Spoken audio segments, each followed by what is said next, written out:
reading, isn't it?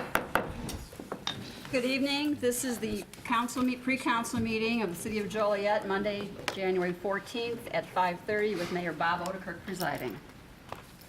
We'll begin with roll call. Mayor Odekirk. Here. Councilman Dickinson. Here. Councilwoman Gavin. Here. Councilman Girl. Here. Councilman Tugg. Here. Councilman Morris. Absent. Councilman Mudrin. Here. Councilwoman Coleman. Here. Councilman Turk. Here.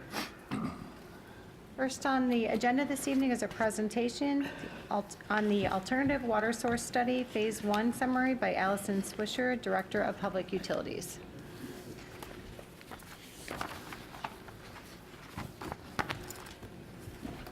Good evening, Mayor and Council. Tonight I'm very happy to be here to present you with an update on our alternative water source study. The study has been broken down into 2 phases, and we recently completed phase 1 and just wanted to provide a presentation on that today. Before we get started, I just wanted to recognize that we do have one of our Environmental Commission members here today. Mariana Rafak is here, and then also our project team, which consisted of Teresa O'Grady with Crawford, Murphy, and Tilley. Wayne Horn's here too. Hi, Wayne. Okay, and Wayne Horn.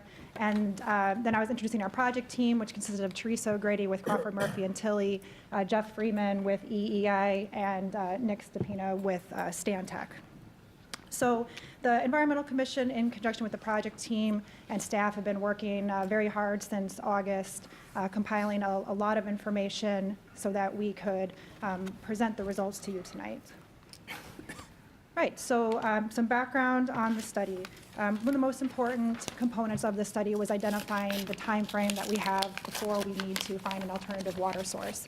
So through a partnership with the Illinois State Water Survey, they updated the groundwater modeling, and as I presented in December, that time frame is 2030.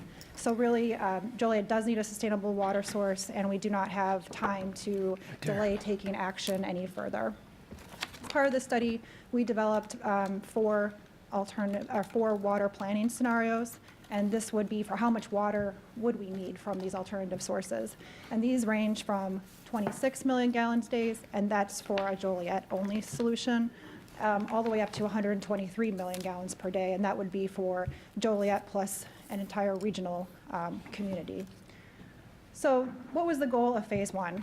Really, the goal of phase 1 was to evaluate 14 different water sources for water quality and water quantity. The goal is to say 10, 20 years from now, when someone questions why the city selected the alternative water source that they did, that we could say that we looked at every alternative and that no stone was left overturned. So of those 14 sources, they were divided up amongst river, lake, and groundwater alternatives.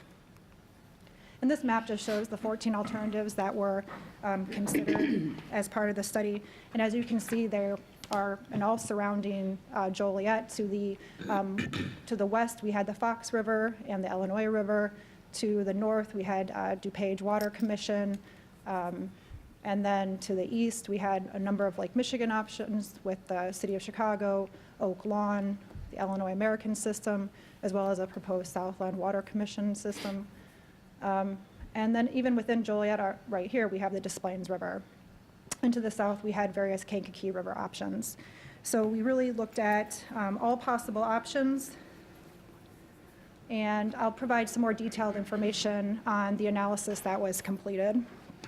So there's 4 rivers, as I mentioned, that were evaluated: the Kankakee River, the Des Plaines River, the Fox River, and the Illinois River. And so the 2 important things when you look at water quality and quantity for the river options.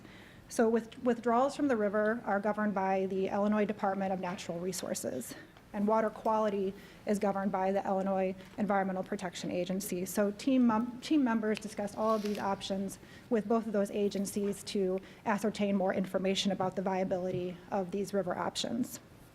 So when you look at water quality, you look at, is it a known water source or an unknown water source? So for example, the Kankakee River is a known water source because there is the city of Wilmington that gets its water from the Kankakee River, as well as the Aqua treatment plant that provides water to Kankakee, Bourbonnais, and some of those surrounding communities.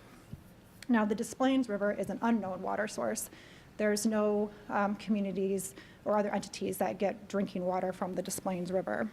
So because it's an unknown water source, the IEPA would require us to do water quality testing of the actual river water itself, and then also do pilot testing to determine if we could actually treat that water to drinking water standards. Based on the information we received from them, that could be a 4-year process. So based on that, we do not believe that the Des Plaines River is a viable alternative for Joliet. And so therefore, we do not recommend that that alternative be moved forward for further evaluation in phase 2. The other criteria that we looked at in phase 1 was water quantity. And as I mentioned, that is governed by IDNR. And so IDNR sets certain restrictions on the amount of water that can be withdrawn from the rivers during low flow or drought conditions.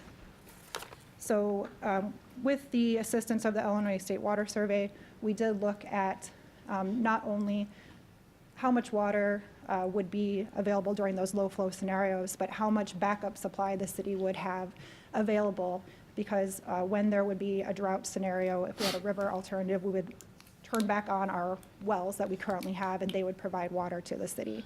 So with the modeling done by the State Water Survey, they determined that we would have about a 2 to 3 month backup water supply. So therefore, when we looked at the river water quantities during low flow, they would not be able to have more than that number of days. It should be noted that all of these rivers were able to provide the enough water for us during regular conditions, but really the criteria that we have to look at is that low flow or drought condition. And so during that analysis, we found that the Fox River would require 198 days of backup water supply, and that would just be for the Joliet only condition. And because of that, that exceeds the 2 to 3 months that we have available as a backup water supply. So therefore, we do not believe the Fox River is a viable alternative water source and do not recommend that it be moved forward for further evaluation during phase 2. However, the Kankakee River and the Illinois River did meet the water quantity and quality requirements, so those two are recommended for further study. Okay, next we'll look at the Lake Michigan alternatives. So there were 5 variations on the Lake Michigan alternatives. And again, thinking of water quality and quantity, all of these options, the water quality does meet the requirements from the state for drinking water. So all of these would be equal for water quality. For water quantity, I will mention that, again, this is governed by IDNR. So staff and the project team did meet with IDNR. And I think the question we get asked a lot is, would Joliet even qualify for a Lake Michigan allocation? And the answer is yes. During that meeting, it was mentioned by IDNR that we would qualify for a Lake Michigan allocation. So then we had to drill deeper into these options to help differentiate them. And so in looking at these, we looked at the existing systems for each of these 5 options. And we did meet individually with each of these suppliers as well. And during that review, it was apparent that the Illinois American and the Oak Lawn systems would have to be significantly upgraded to even be able to provide enough water for the Joliet only scenario. So therefore, based on that, we do not recommend that those options be studied further during phase 2. However, the Chicago Department of Water Management, DuPage Water Commission, and Southland Water Commission were all viable, and we recommend moving those forward for further study during phase 2. And the last 2 options that we looked at were groundwater alternatives. The first being the Mount Simon Aquifer. This aquifer is the aquifer that is located deeper than the current aquifer where we get our water from. And this aquifer has very high chloride concentration, and there's also potential of contaminating our existing wells if we were to drill into the Mount Simon Aquifer. There's also a questionable yield. There are some communities that do have their water come from the Mount Simon. However, they're in a different location, and so based on the information we received, this is not a recommended alternative to move forward to phase 2. Aquifer storage and recovery, this is a process where we would treat our wastewater effluent to drinking water standards and then inject it into the aquifer. And the Illinois State Water Survey did modeling, and what they showed was that ASR could not be used as a primary water source. What happens is that when the water is injected into the aquifer, because of the formation, it does not move horizontally, it just sits in that location. So because of that, it is not going to be a possibility to use aquifer storage and recovery as a primary water source. However, they did see that there would be potentially some benefits for using this to enhance the backup supply. So that will be investigated further. However, neither of these groundwater alternatives are recommended for further study in phase 2. So this information was presented to the Environmental Commission at their meeting last week. And these were recommended by staff and then the Environmental Commission to bring to the City Council to recommend for studying these further during phase 2.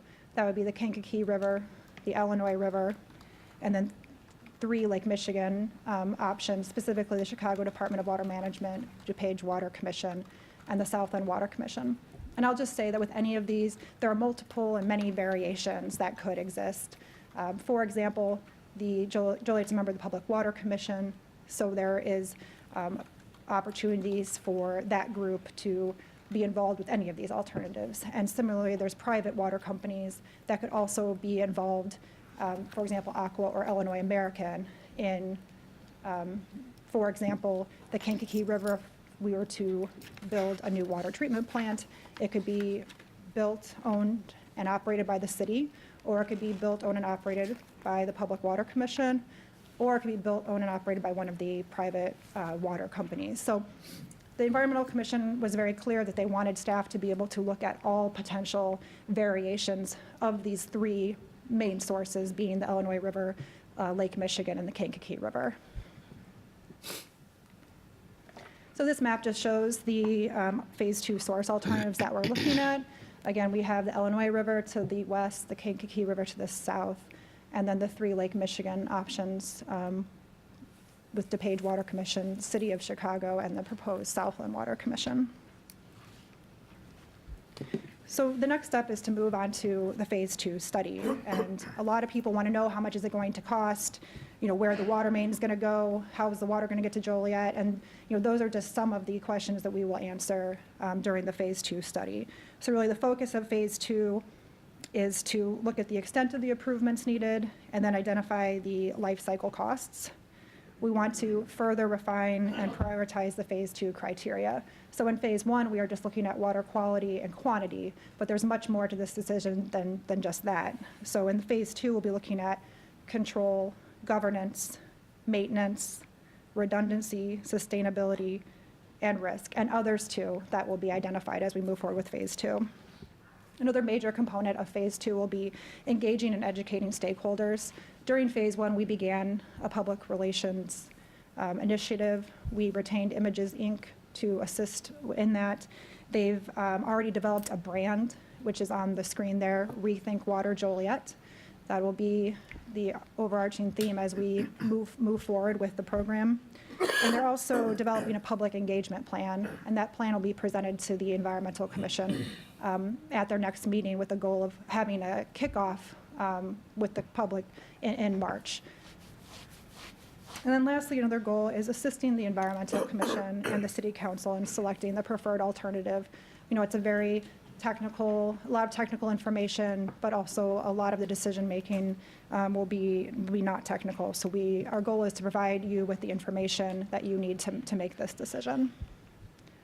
Some other tasks that are important for phase 2 include, as I mentioned, evaluating the transmission main alternatives, developing the requirements for the backup source. So as I mentioned, all of these alternatives will need a backup, whether that's from the lake or from a river, because with the rivers, there could be days with low flow restrictions, or with the lake, there could be times when there would be a break in the transmission main that would require you to need to have an alternative water source.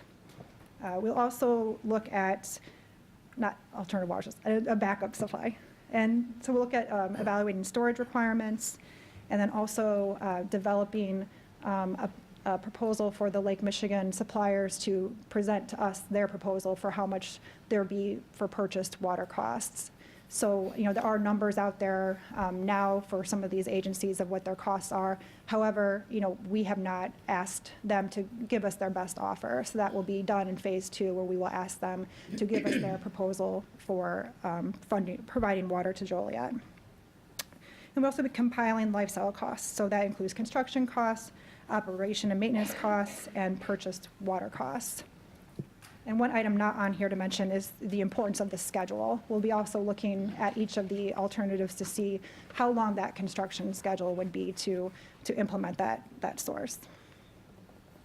So in addition, it's very important that in phase 2, we also look at our short-term strategies. So as I mentioned, 2030 is when we need to have an alternative water source online. However, there are multiple requirements that we need to meet just to meet the 2030 deadline.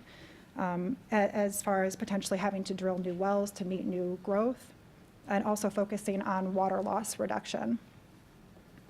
Also have a discussion of funding options. This project is going to be one of the largest projects the city takes on, and so how it's going to be funded will be critical.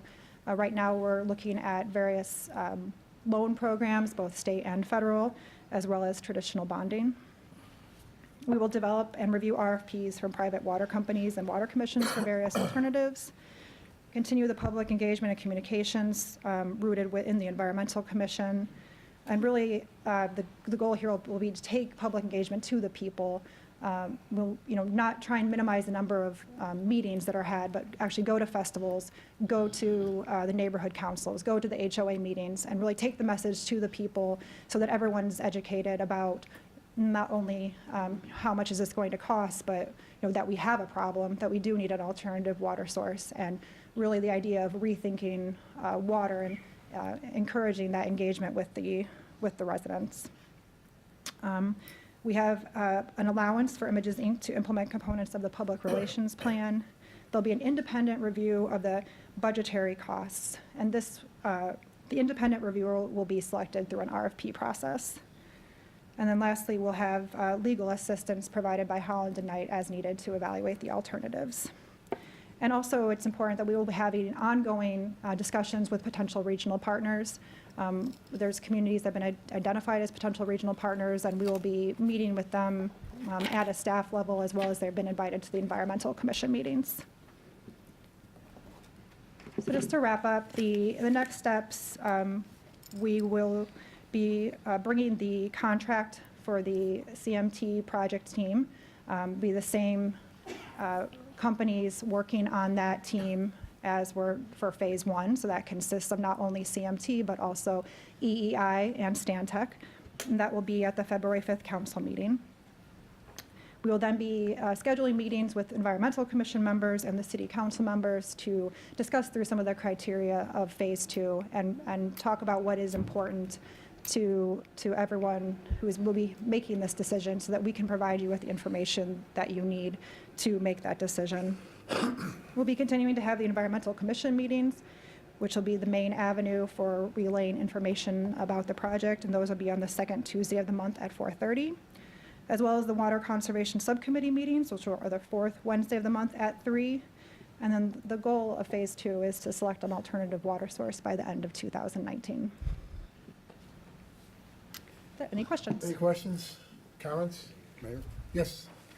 Allison, is it safe to oversimplify this by saying what we're doing right now and have done for the last year and a half, and will do by the end of 2019, we're not exploring, we're deciding. We will most likely, come heck or high water, have our decision by December of this year, by the end of December. Yeah, that's correct. The goal is to provide the Environmental Commission and the City Council with the information needed to make that decision by the end of the year. And what this commission has done, which has been for probably, almost a year and a half, it's really met even more frequently in the recent 6 to 8 months, because we're heading towards the finish line. Mm-hmm. What this commission has done is you kind of looked at everything out there, every mud puddle maybe that was available, and said, okay, what are the real options, which came out to be 14 possible options. And then we systematically drilled down, no pun intended, and eliminated some, for instance, the displays, because it may not be of the quality we need to make it drinkable, and to wait 4 years to find that out would just, that's undoable. The odds of it being drinkable are iffy at best, right? And then the other three that we eliminated that were part of the original 14, the Fox, completely eliminated, just can't give us the quantity we need, not in a sustainable manner.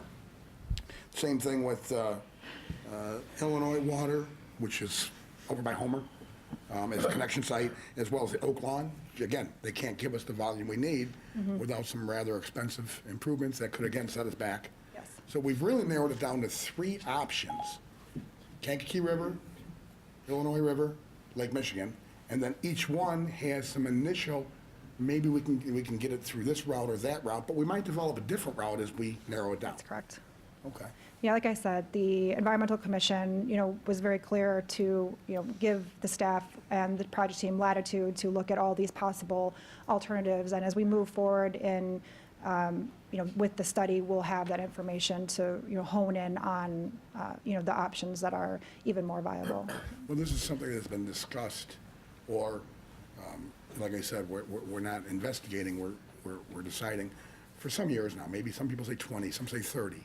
And I think it's important for the, the other residents, all the residents of Joliet, to know that this is not another, let's kick it around a little bit. This is we're going to have this solution by the end of the year, and then within some reasonable time, go through the engineering and start breaking ground so that we can meet our 2030 deadline, which is kind of a worst-case scenario that we could run out of water, as people say. May not, but we want to target that because it's going to give us plenty of wiggle room should there be any delays or anything that do come up, because we, soil testing, all the stuff that comes into play. The other question I had was, you said a 2 to 3 month backup with our current aquifer. Is that 2 to 3 months a year, or 2 to 3 months permanent? In other words, if you use a month this year, then you have a month next, you know what I'm saying? Yeah, I'm going to ask Jeff Freeman to step up because he was very involved in that, and he can explain the details of the technical component of what 2 to 3 months means. Okay. Thank you, Jeff Freeman with EEI. So to answer your question, Councilmember Hug, the aquifer currently, there's many communities withdrawing from it, and the water levels are lower. And then the surface, if you imagine like the pressure built up within that aquifer is very low and continuing to go down. Once all the communities are pulled off of the aquifer, because the assumption is not only Joliet, but your other adjacent communities would switch off, that water level would start to creep up over time. The way that the aquifer is set up is a lot of that recovery occurs within the first year, so you get a big push up in water as more water is coming into this area, primarily from the north and west. When we did the first model runs, again, the water levels recovered with about 200 feet in that first year.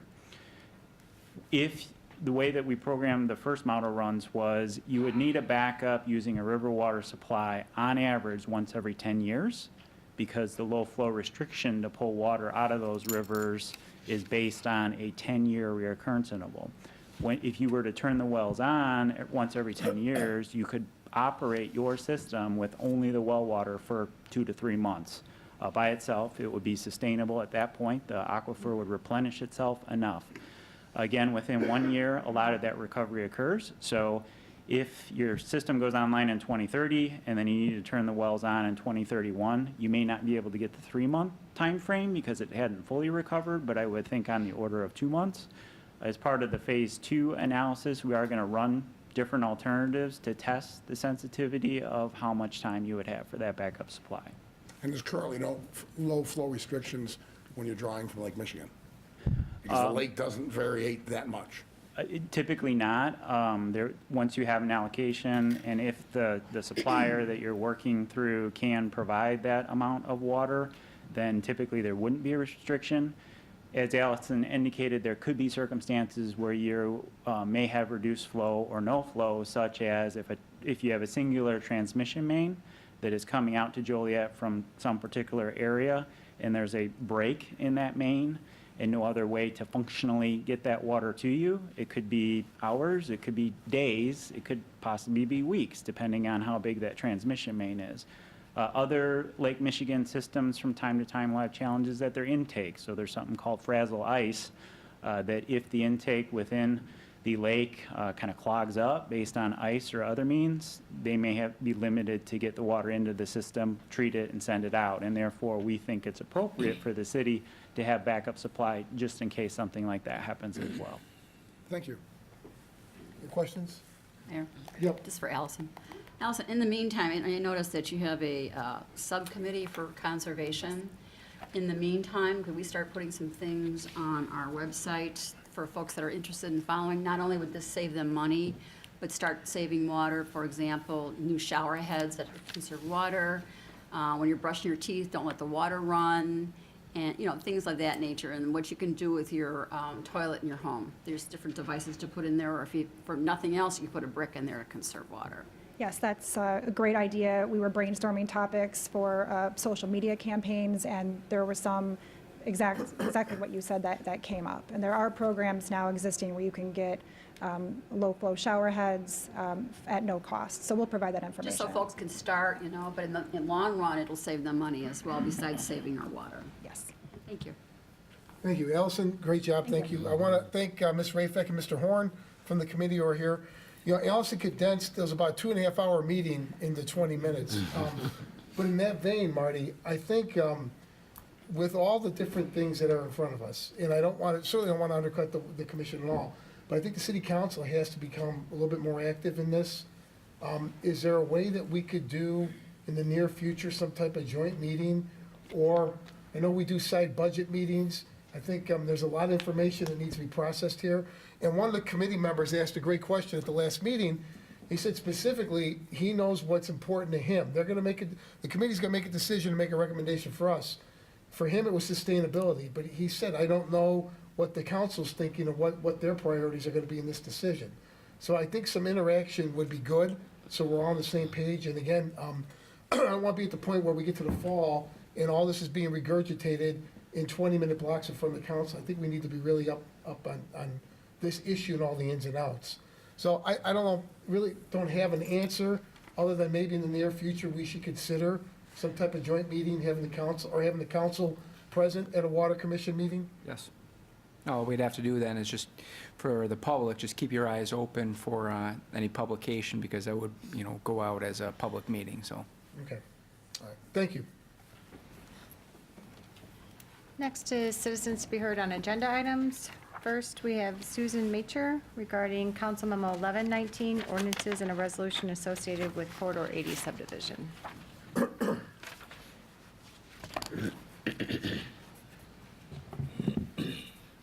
Good evening, I'm Susan Macher. I live at 1702 Hillcrest Road.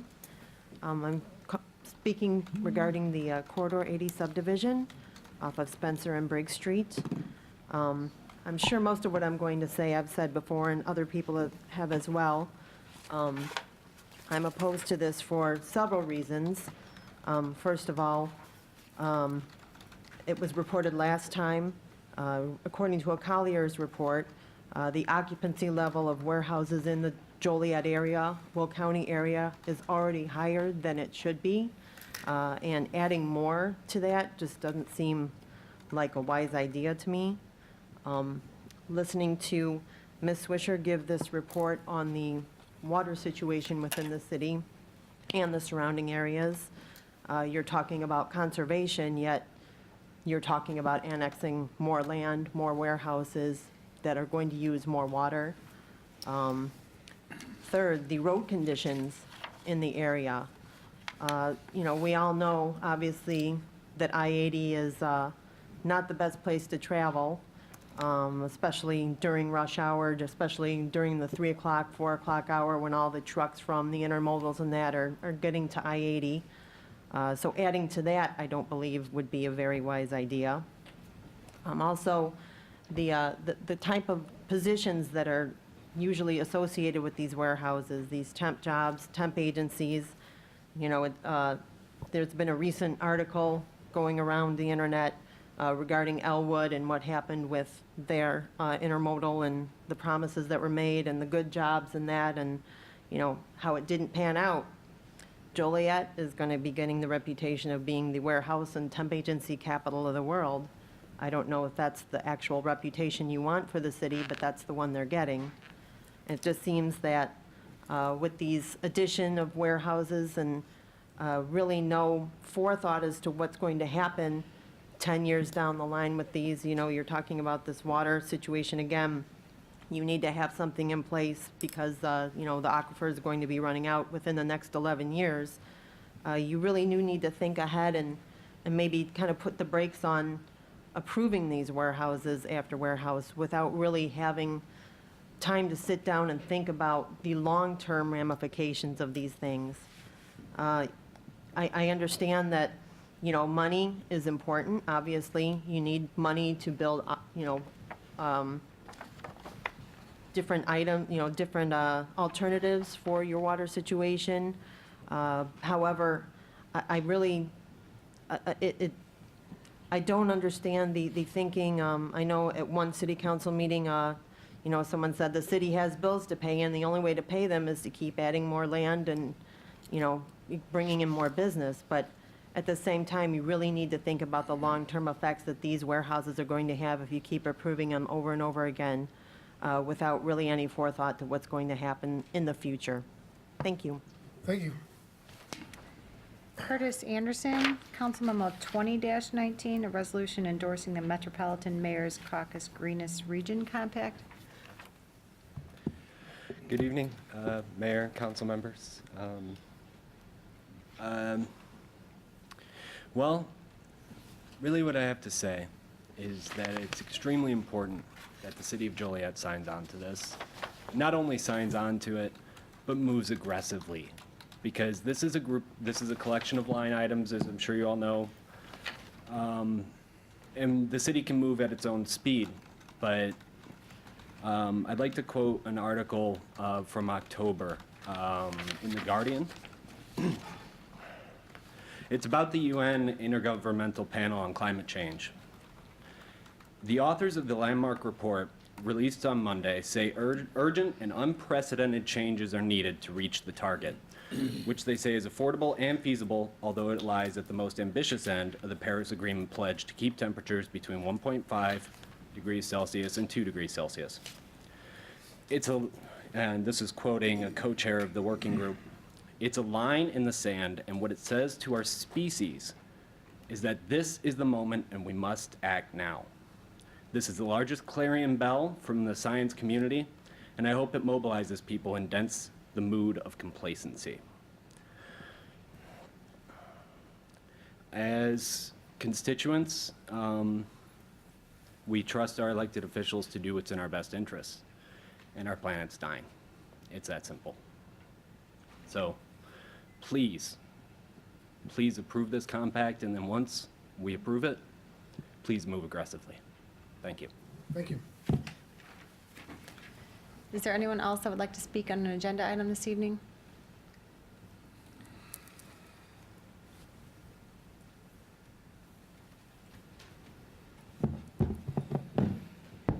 I'm very sorry. I couldn't print my speech, so I'm using my laptop here. I'm speaking also in opposition to the Cherry Hill Spencer Road project for the 1.5 million square feet of warehouses. And I would like to make 2 points. But before I make those What's your name? points- I'm sorry, your name? I'm very sorry. Margie Seapon, 1114 Wood Irish Drive, Joliet. I do have another handout of data. If I could please hand it out, I'd be Sure, very if you give it to appreciative. the clerk, please. Thank you. Pass it down.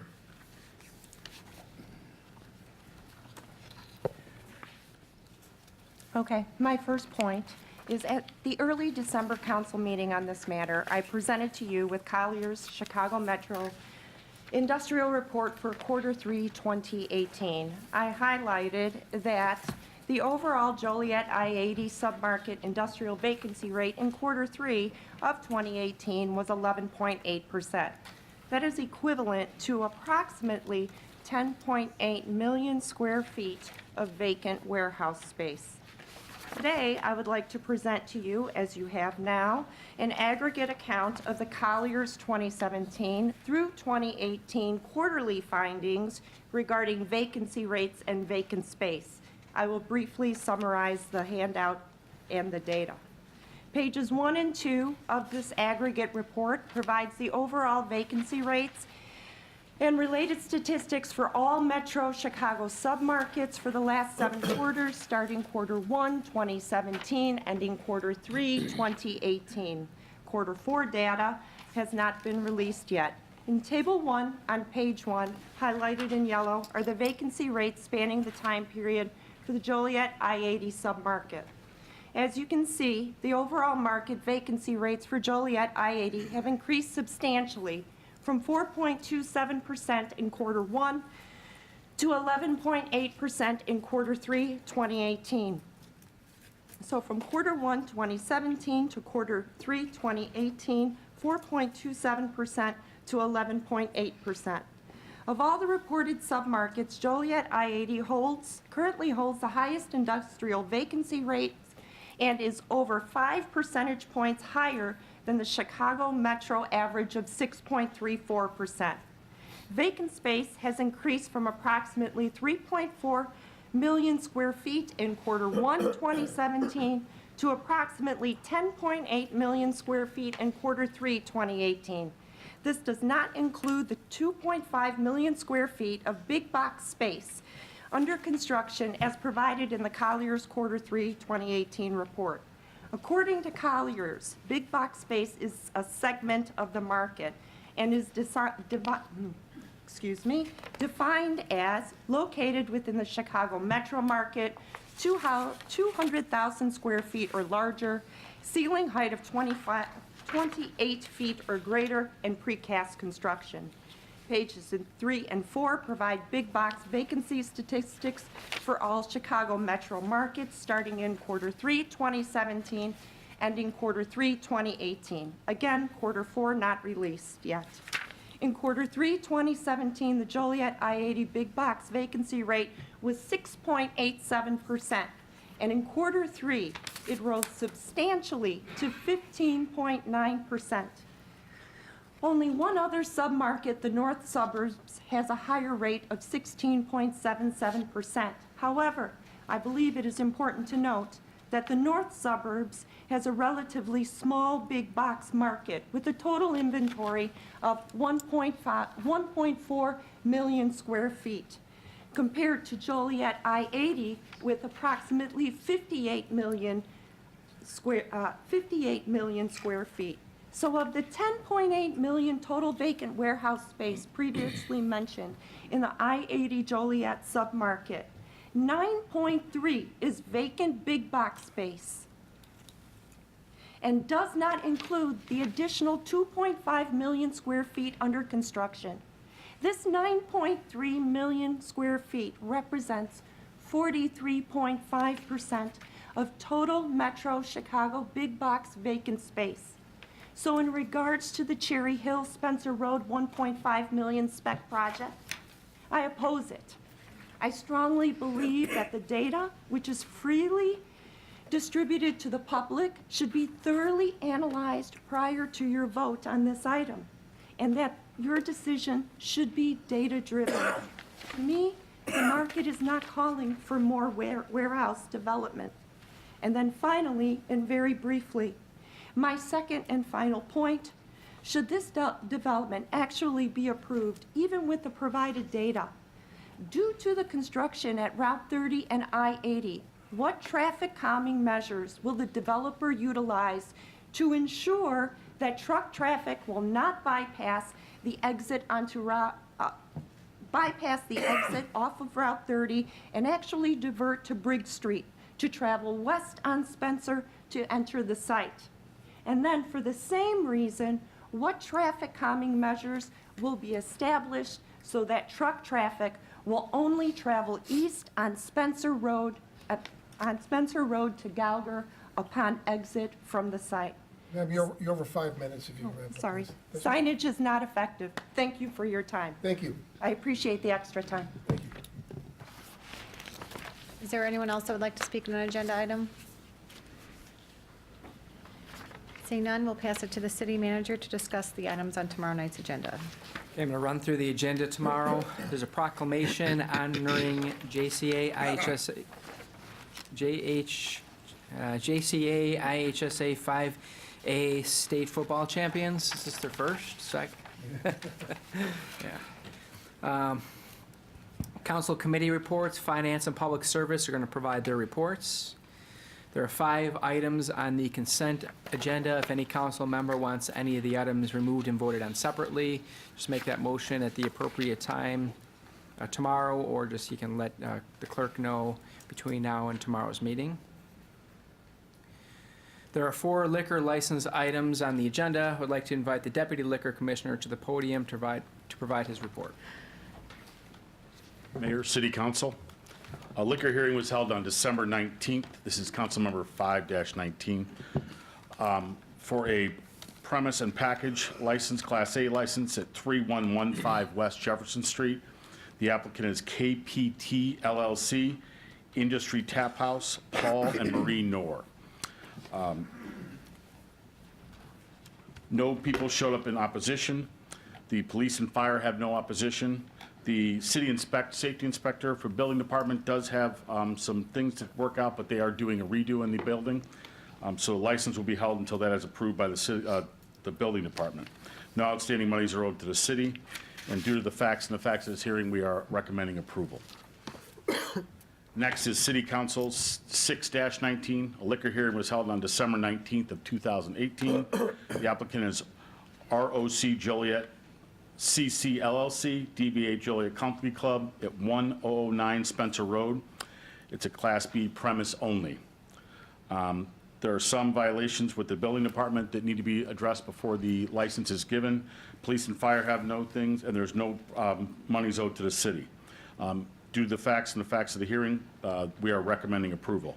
One of the gentlemen involved, Douglas Ricola, would like to speak to the council and the mayor. Mayor, I just have one quick question. Sure. You said there were no monies owed? I thought there was a water bill that wasn't paid. As of right now, our records are no money owed to the city. This must have been paid. I can My double memo check that. said money was owed.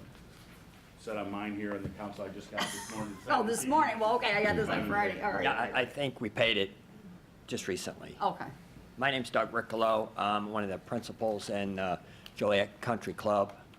We're here to apply for a liquor license. We're going to continue operating the club as it's been operated in the past. Kemper Sports Management is going to be our management company to provide management services on site. And we hope that the transition is smooth, and we look forward to working with the city of Joliet. Thank you. Mayor, Yes. I noticed that there's 24 building code violations.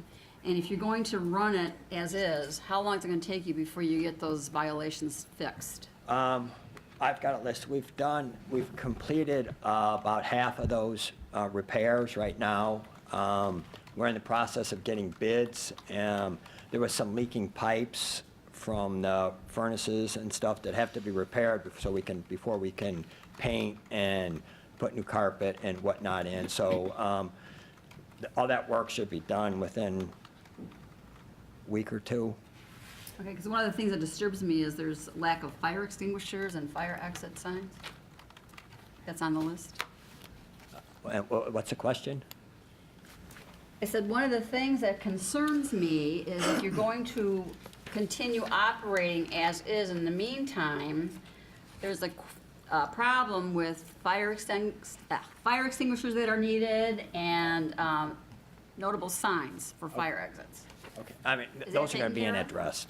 I'm sorry? Those are being addressed, I know they're being addressed, but are they being fixed? yes, yes.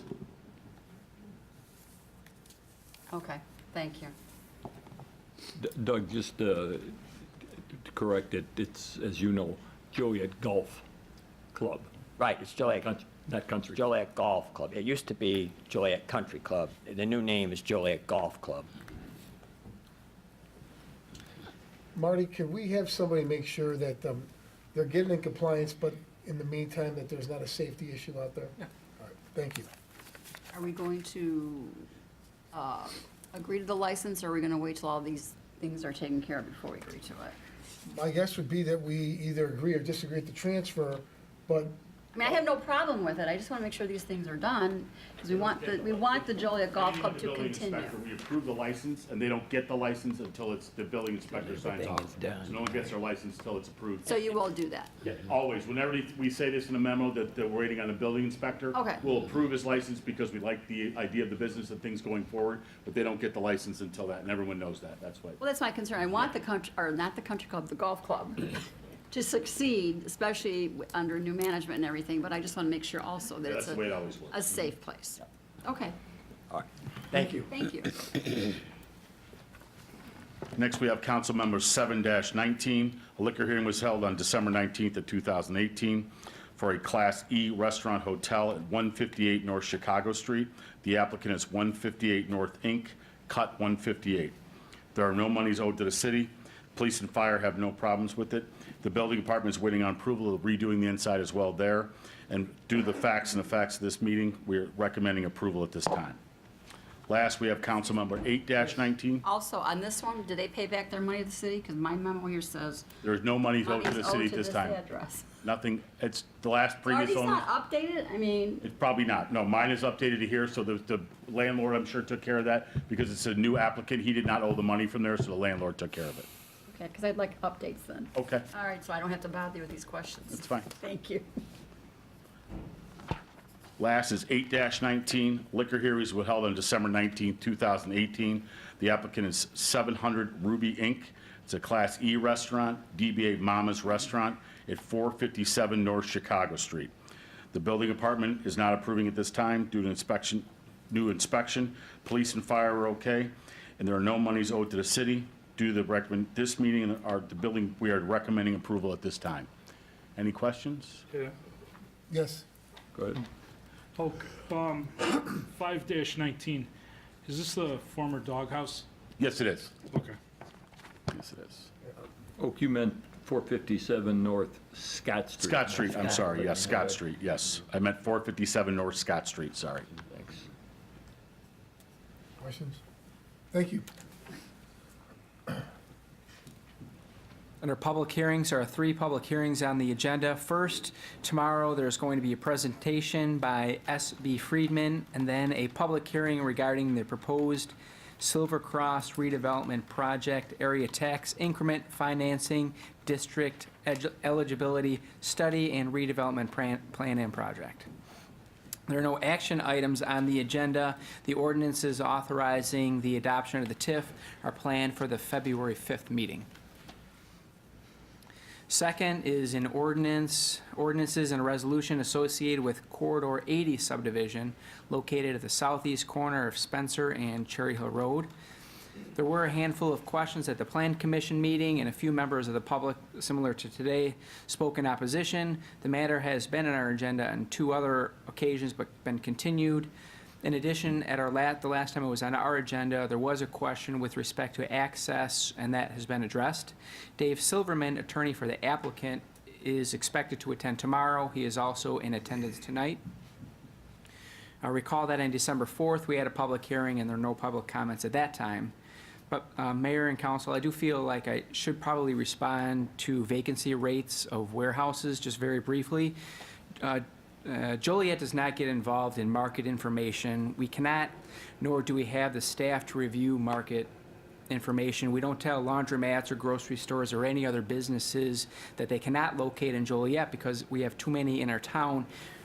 We let the market and the investors in our community do their own research on whether it's profitable or not for them to invest in Joliet. So if you do have any questions on that, again, Mr. Silverman is here.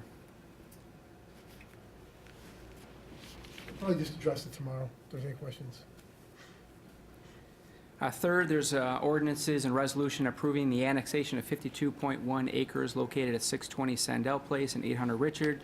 The request is to table this to February 5th to finalize the annexation agreement details.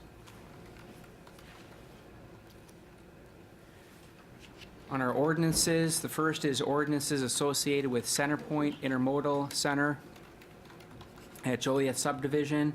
CenterPoint is seeking the approval to reclassify 3 parcels within the IT subcategories. And just so you know, the subcategories are intermodal, transportation equipment, industrial park, and transitional, to a classification intended for their future uses.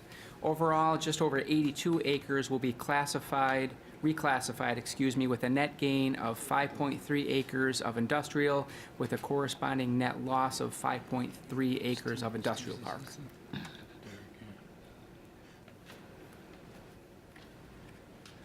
Next is an ordinance approving a special use permit to allow a massage spa in a B3 zoning district located at 1736 Essington Road.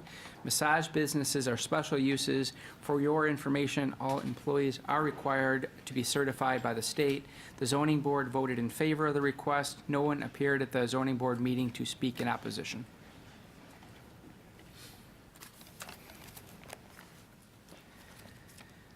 Next is ordinance approving a variation of use to allow a bakery, grocery store in an R2 zoning district located at 700 Henry Street. The city did declare the property a public nuisance in 2015. It has been vacant for several years, and the owner applicant intends to clean up and remodel the site. The zoning board did vote in favor of the request. No one appeared at the zoning board meeting to speak in opposition. A question? Yes. The memo says that there's 9 parking spaces. Is that correct? Yes.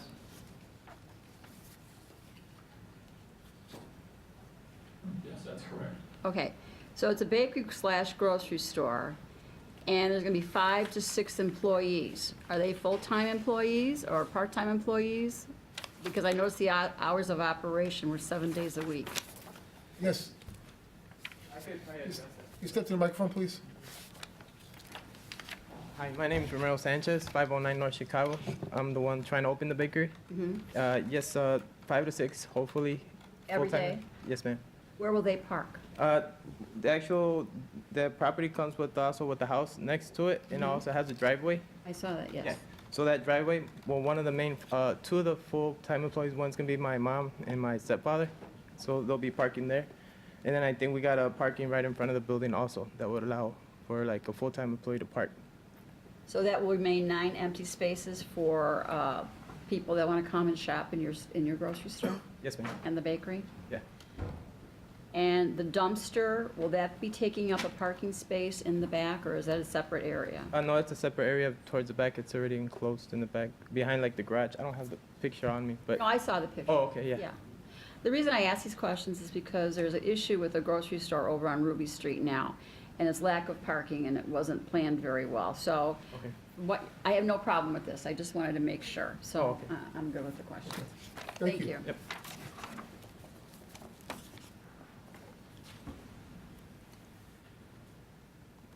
Okay, next is ordinance approving a special use permit to allow the new construction and operation of a truck hauling facility in an I-2 zoning district located at 3200 Shanahan Road. This is located on Route 6 at about Hobart. The existing 22.5 acre site is located on Lot 7 in Ketone Business Center subdivision. The user is seeking to build its corporate headquarters, a $15 million investment on the site with 118 office mechanic and trucking employees with 200-plus full-time employees at full capacity. The zoning board voted in favor of the request. No one appeared at the zoning board meeting to speak in opposition.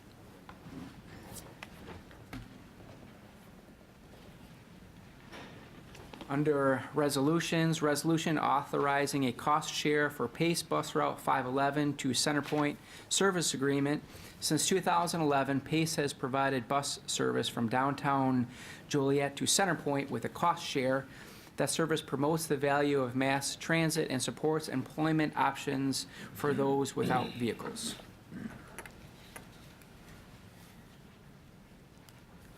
Next is a resolution endorsing the Metropolitan Mayor's Caucus Greenest Region Compact. Just for your information, over 100 area communities have already adopted this compact.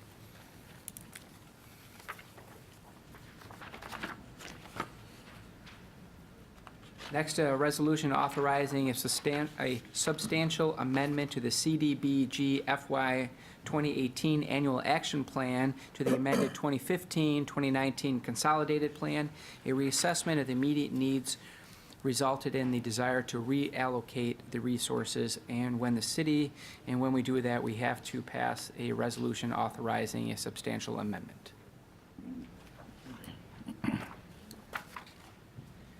Next, resolution authorizing a substantial amendment to the 2008 Annual Action Plan for the use of Neighborhood Stabilization Program, NSP, funds. The proposal removes use of a land bank due to the infeasibility of development of the city's parcels. The properties cannot be maintained in a land bank, so we're eliminating this.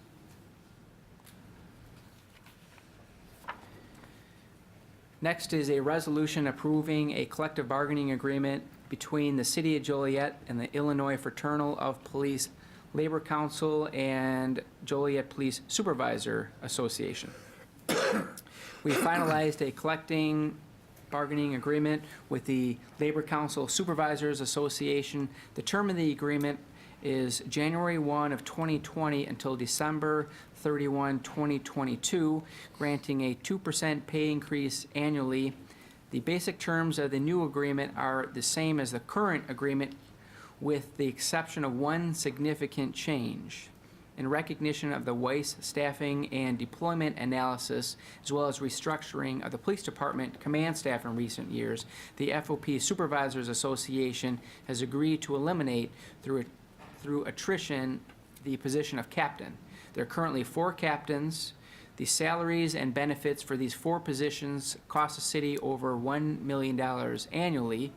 In exchange for this bargaining unit reduction, which eliminates the 4 highest paid positions in the Supervisors Association, the city has agreed to a one-time increase of 5% payable on January 1 of 2020. On August 1st of 2021, if a captain has not retired, the payroll will be reduced by almost $15,000. So through the elimination of attrition of the position of captain, depending on unknown dates of attrition, the break-even point for the city will be in 2023 or at the latest 2024. Thereafter, after retirement of all 4 captains, the elimination of the positions will result in an annual savings to the city of over $300,000 a year. The second item under this is a memorandum of understanding in order to bridge the gap between the present and effective date, between the present, like today, and the effective date of the new collective bargaining agreement. So both parties have agreed to sign a memorandum of understanding which relieves the city of its present obligation to fill any vacancies of the position of captain which may occur between now and January 1 of 2020.